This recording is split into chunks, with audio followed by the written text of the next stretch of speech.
সংসদের দিকে নজর রাখবো। কেন্দ্রীয় এজেন্সির অপব্যবহারের অভিযোগ তুলে সংসদ ভবন চত্বরে ইন্ডিয়ার বিক্ষোভ। কেজরিওয়াল ও বাংলার 3 মন্ত্রীর গ্রেফতারির প্রতিবাদ।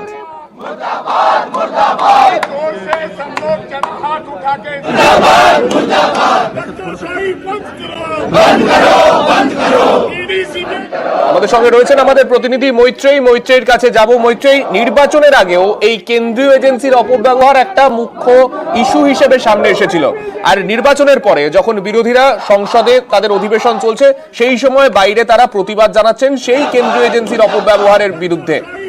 কতটা তাৎপর্যপূর্ণ? একেবারেই দেখো, অত্যন্ত তাৎপর্যপূর্ণ। তার কারণ একেবারে যখন নির্বাচনের আগে থেকেই কিন্তু বিরোধীরা সরব হয়েছিল কেন্দ্রীয় এজেন্সিকে অপব্যবহারের প্রতিবাদে। এবার নির্বাচন হয়ে গিয়েছে এবং বিরোধীদের শক্তি অনেকটাই বেশি আগের তুলনায়, এবং সেই জায়গায় দাঁড়িয়ে যখন প্রথম অধিবেশন চলছে সেই পরিস্থিতিতে দাঁড়িয়ে প্রথম যে অধিবেশন পর্যায়ে চলছে সেখানেই কিন্তু কেন্দ্রীয় এজেন্সিকে অপব্যবহার করে একাধিক নেতা নেত্রীকে ভেতরে গ্রেপ্তার করার প্রতিবাদ মকরদ্বারের সামনে দেখাচ্ছেন ইন্ডিয়া জোটের সমস্ত শরিকরা। তার মধ্যে উপস্থিত রয়েছেন কংগ্রেসের নেতৃত্ব, উপস্থিত রয়েছেন তৃণমূল কংগ্রেসের সাংসদরা এবং অন্যান্য ইন্ডিয়া জোটের যারা শরিক সাংসদরা তারা প্রত্যেকে উপস্থিত রয়েছেন।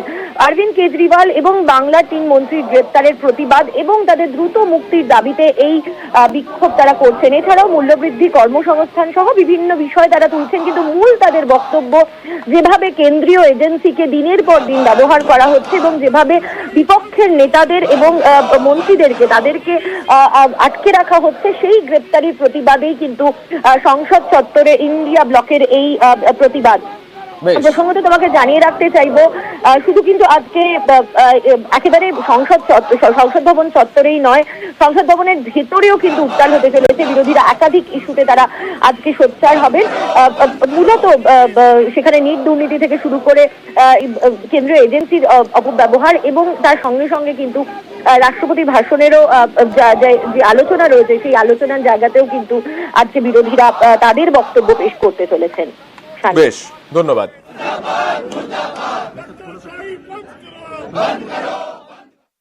আজও বোলপুরে হকার উচ্ছেদ। বোলপুরের চৌরাস্তা থেকে উচ্ছেদ অভিযান। বোলপুরের কাশিমবাজার পর্যন্ত অভিযান। ভাঙা হলো ফুটপাথের একাধিক দোকান। আমাদের সঙ্গে রয়েছেন আমাদের প্রতিনিধি ইন্দ্রজিতের কাছে যাব। ইন্দ্রজিৎ, মুখ্যমন্ত্রী নির্দেশ দিয়েছিলেন যে এই উচ্ছেদ নয়, তার জায়গায় যাতে রিঅর্গানাইজ করে দেয়া যায় সেই রকম একটা ব্যবস্থাপনার চেষ্টা করতে বলেছিলেন সমস্ত পুরসভাকে। সেই জায়গায় দাঁড়িয়ে এই উচ্ছেদ অভিযান এখনো চলছে বোলপুরে, কি কারণে? যেটা বলে রাখবো, বোলপুর পৌরসভা কর্তৃপক্ষের সঙ্গে আমরা কথা বলেছিলাম, তারা যেটা জানাচ্ছে যে তারা কোনো ফুটপাত উচ্ছেদ করছে না। তারা যেটা করছে যে সমস্ত স্থায়ী দোকানগুলি রয়েছে সেই স্থায়ী দোকানগুলি বড় বড় সেট বার করে ফেলা হয়েছে। পাশাপাশি দোকানে ঢোকার জন্য একদম রাস্তা পর্যন্ত সিঁড়ি নিয়ে আসা হয়েছে। সেই সমস্ত জায়গাগুলিকে ভেঙে ফেলা হচ্ছে, কারণ তাদেরকে বারবার বলা সত্ত্বেও সেই সমস্ত সেট বা সেই সমস্ত সিঁড়ি তারা কিন্তু সরিয়ে নেননি বা ভেঙে ফেলেননি। সেই জন্য যাতে কোনোভাবেই ফুটপাত দখল না হয় বা ফুটপাতে যে সমস্ত হকার ব্যবসা করতো তারা কিন্তু আগেই সরে গেছে বলে জানাচ্ছে। কিন্তু যারা স্থায়ী দোকান রয়েছে, স্থায়ী দোকানের সেট বা সিঁড়ি সেগুলো সরে যায়নি, সেই জন্যই তারা কিন্তু এখনো পর্যন্ত অভিযান চালিয়ে যাচ্ছে এবং বোলপুর শহরে এইভাবে অভিযান চলবে বলে জানাচ্ছে বোলপুর পৌরসভা কর্তৃপক্ষ। বেশ, ধন্যবাদ। পাশাপাশি নজর রাখবো রামপুরহাটের দিকে। সেখানকার হকাররা বলছেন আগে পুনর্বাসন, তারপরে হকার উচ্ছেদ, এই দাবিতে মিছিল করছেন তারা। আমাদের সঙ্গে রয়েছেন আমাদের প্রতিনিধি অক্ষয়ের কাছে যাব। অক্ষয়, ঠিক কি দাবি করছেন হকাররা এবং এই যে প্রতিবাদ কর্মসূচি, আপাতত কি সরকার পক্ষে বা যারা ওখানকার প্রশাসনিক কর্তা ব্যক্তিরা রয়েছেন তারা কোনো প্রতিক্রিয়া দিয়েছেন এর বিরুদ্ধে? দেখো, তোমাকে প্রথমে বলে রাখি, গত শনিবার থেকে রামপুরহাট শহরের যারা হকার তাদের কিন্তু এই আন্দোলন চলছে। গত শনিবার রেল প্রশাসন ও রামপুরহাট মহকুমা পুলিশ প্রশাসনের হকার উচ্ছেদের দিন ছিল। হকারদের বিক্ষোভে কেড়ে সেই হকার উচ্ছেদ করতে পারে না প্রশাসন এবং তারপর থেকে তারা কিন্তু দিন রাত এক করে রাত জেগে তারা পাহারা দিচ্ছে তাদের দোকান, এবং তাদের কোথাও আশঙ্কা যে রেল প্রশাসন হোক বা রামপুরহাট মহকুমা পুলিশ প্রশাসন তাদের দোকান হয়তো ভেঙে দিতে পারে। তবে হকারদের একটাই দাবি যে তাদেরকে আগে বিকল্প ব্যবস্থা করে দিতে হবে এবং তাদেরকে তাদেরকে অন্য জায়গায় হয়তো দোকান যদি দেয়, সেক্ষেত্রে রাজ্য অথবা কেন্দ্র রেল সরকার তাদেরকে কিন্তু ক্লিয়ার করতে হবে, তবেই তারা হকার উচ্ছেদ করতে দেবে। এবং সেই নিয়েই আজকে কিন্তু মিছিল করা হয় গোটা রামপুরহাট শহর জুড়ে। তবে রামপুরহাট মহকুমা শাসকের তরফ থেকে একটি বার্তা দেওয়া হয়েছে, হকারদের নিয়ে আজ বেলা 12টা নাগাদ একটি বৈঠক হবে এবং দেখার বিষয় সেই বৈঠকে কি বেরিয়ে আসে সেই নিয়ে। তবে হকাররা কিন্তু গত শনিবার থেকে তারা আন্দোলন করছে। ধন্যবাদ। এই আন্দোলন, এই মিছিল আমাদের একটাই উদ্দেশ্য, পেটের লড়াই। বিনা নির্বাচন ছাড়াই আমাদেরকে উচ্ছেদ খামখেয়ালি করা, এটা আমরা মানছি না। পূর্ণ নির্বাচন ছাড়া আমরা উচ্ছেদ হতে দেব না, এই জন্য আমাদের মিছিল। হকার ইউনিয়নের নেতাই অটো ইউনিয়নেরও প্রধান। হকার ইউনিয়নের নেতাই কি বেআইনি পার্কিং এরও মাথা? কার মদতে গড়িয়াহাটে একচ্ছত্র আধিপত্য দেবরাজ ঘোষের? উঠছে প্রশ্ন। শাসক নেতার অবশ্য দাবি তিনি অবৈধ পার্কিং এ যুক্ত নন, যদিও ব্যস্ততম গড়িয়াহাট মোড়ের ব্যানারে জলজল করছে দেবরাজেরই নাম।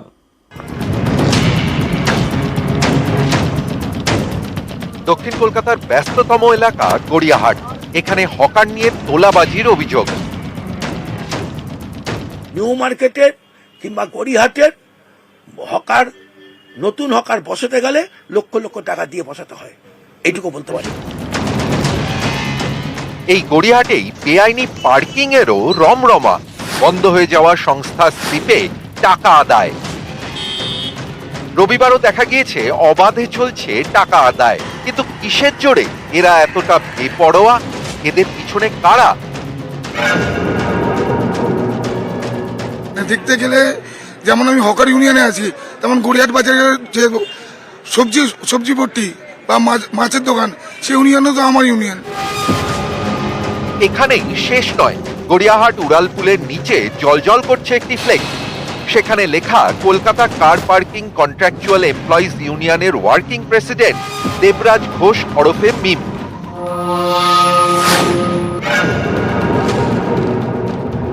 যদিও তৃণমূলের হকার নেতা দেবরাজ ঘোষের দাবি 10 বছর আগেই বন্ধ হয়ে গেছে ওই ইউনিয়ন। হকার ইউনিয়ন 2000 সাল থেকে আমি দেখাশোনা করছি, কিন্তু বাদ বাকি যে ইউনিয়নগুলো, যেমন বাজারে ব্যবসায়ী সমিতি, ইন্ডিয়ান অয়েল, এরকম বহু, যেমন অটো ইউনিয়ন 28 নম্বর 105 নম্বর রুট, গড়িয়াহাট থেকে পাক সাকাস, এখন তো গড়িয়া অটো ইউনিয়ন তো আমি দেখি, হকার ইউনিয়নও দেখি। কিন্তু পার্কিং ইউনিয়নটা 2011 থেকে শুরু হয়েছিল, 14তে যে সদস্যরা করেছিল সেই সংগঠনটা বন্ধ হয়ে গেছিল।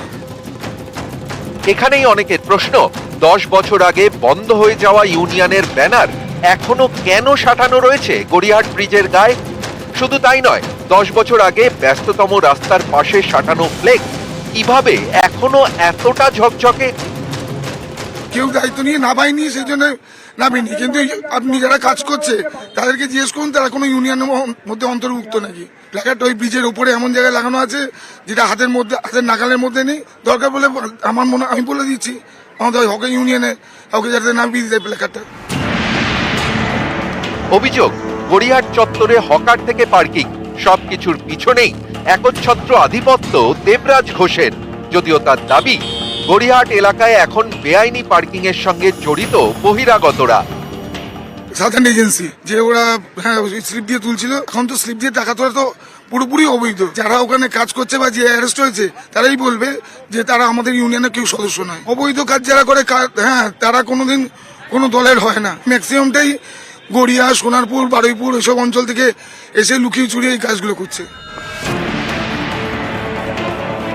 হকার থেকে পার্কিং, একচ্ছত্র আধিপত্যের অভিযোগ। সেই দেবরাজি কিনা বলছেন বাইরের লোক এসে এখন গড়িয়াহাটে বেআইনি পার্কিং চালাচ্ছে।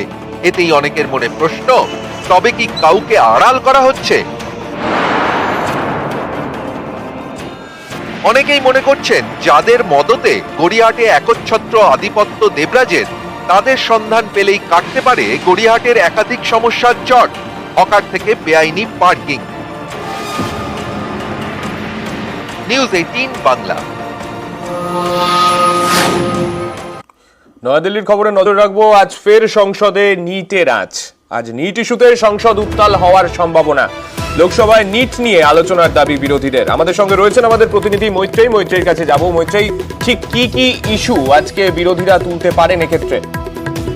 দেখো আজকে আর কিছুক্ষণের মধ্যেই লোকসভার যে সংসদ ভবন সংসদ ভবনের মসজিদের বাইরে বিক্ষোভ দেখাবে ইন্ডিয়ান সমস্ত বিরোধীরা সেখানে কেজরিওয়াল এবং বাংলার যে মন্ত্রী যারা বলছি তোমার কথা স্পষ্ট নয়, যদি তুমি একটু স্থান পরিবর্তন করে কথা বলো।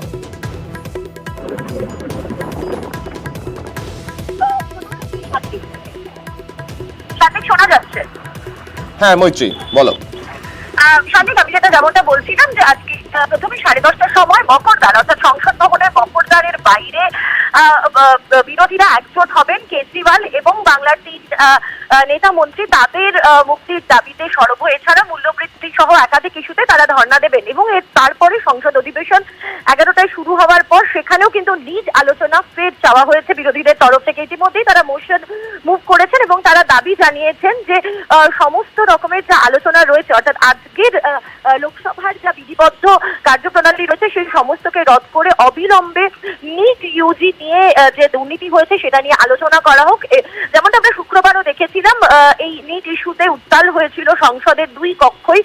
লোকসভা দুপুরের মধ্যেই স্থগিত করে দেওয়া হয় আজকের জন্য, অর্থাৎ অধিবেশন স্থগিত করে দেওয়া হয়েছিল, যদিও রাজ্যসভার অধিবেশন চলেছিল। আজকে ফের লোকসভায় কিন্তু নিট ইস্যু নিয়েই সরব হতে চলেছেন বিরোধীরা। ফলে বাইরে ভেতরে দুপক্ষেই কিন্তু বিরোধীরা সরব হবেন এবং একই সঙ্গে ডেপুটি স্পিকার ইস্যুতেও কিন্তু সরকারের ওপর চাপ বাড়াতে চলেছেন বিরোধীরা এবং সেক্ষেত্রে সমাজবাদী পার্টির ফৈজাবাদের যিনি সাংসদ তার নাম উঠে আসছেন এবং এখনো পর্যন্ত সূত্র মারফত আমরা যেটা জানতে পারছি মুখ্যমন্ত্রী মমতা বন্দ্যোপাধ্যায় এবং তৃণমূল সুপ্রিমো মমতা বন্দ্যোপাধ্যায় তিনি নাম প্রস্তাব করেছিলেন এবং সেই নামে কিন্তু এখনো পর্যন্ত শিলমোহর দিয়েছে কংগ্রেস সহ অন্যান্য বিরোধীরা। ধন্যবাদ। বিভিন্ন জায়গায় দুষ্কৃতী দৌরাত্মের ছবি আমরা দেখিয়েছি, কিন্তু এবার দেগঙ্গার একটা ছবি দেখাবো। সেখানে দুষ্কৃতীরা 100রও বেশি আম গাছ কেটে দিল। আম গাছের গোড়া কেটে দিল দুষ্কৃতীরা। দেগঙ্গার হামাদামায় ক্ষতির মুখে চাষিরা। আমাদের সঙ্গে রয়েছেন আমাদের প্রতিনিধি জিয়াউল। জিয়াউলের কাছে যাব। জিয়াউল, হঠাৎ আম গাছ কাটতে গেল কেন দুষ্কৃতীরা? মানে আম গাছের সঙ্গে কার কি শত্রুতা থাকতে পারে? দেখো, এই কিভাবে কি শত্রুতা এখনো পর্যন্ত স্পষ্ট না হলেও হামাদাম অর্থাৎ হাড়োয়া বিধানসভা দেওঙ্গা থানার হামাদাম এলাকায় প্রায় 100-র বেশি প্রায় 5 বিঘা জমির উপরে আম গাছ লাগিয়েছিল। বছর 3 আগে কিছু আম গাছে ফলও এসেছিল। এবারে কিছু জায়গায় ফলও ছিল, ফলে সেই গাছ গতকাল বিকাল পর্যন্ত এলাকার যারা যে মালিক তিনি দেখে গেছেন গাছ সুস্থ আছে, গাছ ঠিক আছে, কিন্তু আজকে সকালে তিনি খবর পায় সেই প্রায় 100-র বেশি আম গাছ নিধন করা, অর্থাৎ গাছের গোড়া থেকে পুরোপুরি কেটে দেওয়া হয়েছে। কি উদ্দেশ্যে গাছ কেটেছে, তার কারণ শিশুর মতো গাছ, কি উদ্দেশ্য, গাছই বা কি শত্রু কার শত্রুতা সেটা এখনো স্পষ্ট নয়, কিন্তু 100-র বেশি গাছ কাটা হয়েছে এবং গাছের পুরোপুরি 100-র বেশি গাছের গোড়া থেকে কেটে দিয়েছে। ইতিমধ্যেই গাছের মালিক তিনি দেওঙ্গা থানায় লিখিত অভিযোগ দায়ের করেছে। তার একটাই অভিযোগ যে যেই বা যারা গাছ কাটুক তাদেরকে চিহ্নিত করুক প্রশাসন, ফলে শিশুর মতো গাছ কাটতে কোনো সমস্যা না হলে কিভাবে গাছ কাটলো এটা ইতিমধ্যে তিনি প্রশ্ন তুলেছেন এবং 100-র বেশি গাছ কাটা তিনি কিন্তু ইতিমধ্যেই কিন্তু আতঙ্কে এবং ভেঙে পড়েছেন গাছ মালিক। সার্নিক, ধন্যবাদ। জানি না কেন কেটেছে, কিন্তু কি গাছ? আম গাছের সব গোড়ার থেকে পুরো একদম খন্ড খন্ড করে মানে কেটে দিয়েছে। কি আম গাছগুলো সব আম গাছগুলোই সব কেটেছে। প্রায় মানে 200-র উপরে মানে প্রায় গাছ আছে, তা গাছগুলো কেটেছে। কিন্তু আমরা আপাতত থানায় গিয়েছি করে মানে মানে এর পরিবর্তনে আমরা মানে যারা আমাদের উপরে কেউ শত্রু আমরা কোনো কারা করেছে না করেছে জানি না, কিন্তু আমরা এটা থানায় গিয়েছি এবং এর বিরুদ্ধে আমাদের মানে থানার পুলিশ একটু মানে আমাদের এই গাছগুলো কারা কেটেছে এটা মানে তদন্ত করে দেখতে হবে একটু। আর এদিকে উত্তরবঙ্গে ধসের জেরে আজও বন্ধ জাতীয় সড়ক। গতকাল থেকে বন্ধ হয়ে রয়েছে 10 নম্বর জাতীয় সড়ক। বাংলা সিকিম লাইফ লাইন ক্ষতিগ্রস্ত এবং আমাদের সঙ্গে আমাদের প্রতিনিধি পার্থ রয়েছেন। পার্থর থেকে জানতে চাইবো, পার্থ ঠিক কোন জায়গায় এই জাতীয় সড়ক ক্ষতিগ্রস্ত হয়েছে এবং তার বিকল্প রাস্তা হিসেবে গ্যাংটক এবং কালিম্পং এর জন্য কোন কোন রাস্তাকে বাছা হয়েছে? দেখো, তোমাকে প্রথমে জানিয়ে রাখি যে নতুন করে ধস না নামলেও কিন্তু আজও বন্ধ থাকছে বাংলা সিকিম লাইফ লাইন এই 10 নম্বর জাতীয় সড়ক। কেন গত কয়েকদিন ধরে বিরাম বৃষ্টির জেরে জাতীয় সড়কের একাংশ কিন্তু ধসে গিয়েছে এবং যে বিরিকধারার আগে একটি দ্বারা সেখানে কিন্তু জাতীয় সড়কের একটা বড় অংশ তিস্তার কাছে চলে যায় এবং সেই রাস্তায় এখন সংস্কারের কাজ চলছে, অর্থাৎ পাহাড় কেটে নতুন করে চওড়া করা হচ্ছে এই জাতীয় সড়ক এবং সেই জন্যই কিন্তু আজ 10 নম্বর জাতীয় সড়ক বন্ধ থাকছে। অর্থাৎ ঘুর পথে শিলিগুড়ি থেকে কালিম্পং যাওয়ার 2টি অল্টারনেটিভ রুট রয়েছে। একটা হলো শিলিগুড়ি সেবক হয়ে দোয়াস, গরুবাথান, লাভা, আলগারা হয়ে কালিম্পং, অথবা শিলিগুড়ি থেকে কাছিয়াং, ঘুম, জোরবাংলো, পেশক, তিস্তা বাজার হয়ে কালিম্পং যাচ্ছে। অন্যদিকে কালিম্পং থেকে মংসং, রংপুর হয়ে গ্যাংটক, অর্থাৎ বিকল্প পথ দুটি খোলা রয়েছে। তাছাড়া কিন্তু নতুন করে ধসটা নামলো, জাতীয় সড়ক বন্ধ হয়েছে এই কারণে, যেহেতু জাতীয় সড়ক কিন্তু চওড়া করার কাজ চলছে, সম্প্রসারণের কাজ চলছে এই বেরিক ফেরার আগে সেলফি ধারা 10 নম্বর জাতীয় সড়কে। সব মিলিয়ে কিন্তু যথেষ্ট দিনভর আজও ভোগান্তি থাকবে পর্যটক থেকে নিত্যযাত্রীদের। আর তাই কালিম্পং জেলা প্রশাসন জানিয়ে দিয়েছে অল্টারনেটিভ রুটেই কিন্তু আজও গাড়ি চলাচল করবে। এবং যেহেতু টানা বৃষ্টি চলছে উত্তরবঙ্গ জুড়ে, স্বাভাবিকভাবে এই পরিস্থিতি স্বাভাবিক হতে আরো কয়েকদিন সময় লাগবে, এমনটাই কিন্তু মনে করছে প্রশাসন। ধন্যবাদ। লাটাগুড়িতে জাতীয় সড়কে দলছুট হাতি, গরুমারার কাছে জাতীয় সড়কে হাতি, আর এই হাতি দেখে আতঙ্ক স্থানীয় যারা গাড়ি নিয়ে যাচ্ছিলেন সেই রাস্তায় তাদের মধ্যে। বেশ কিছুক্ষণ থমকে যায় যান চলাচল।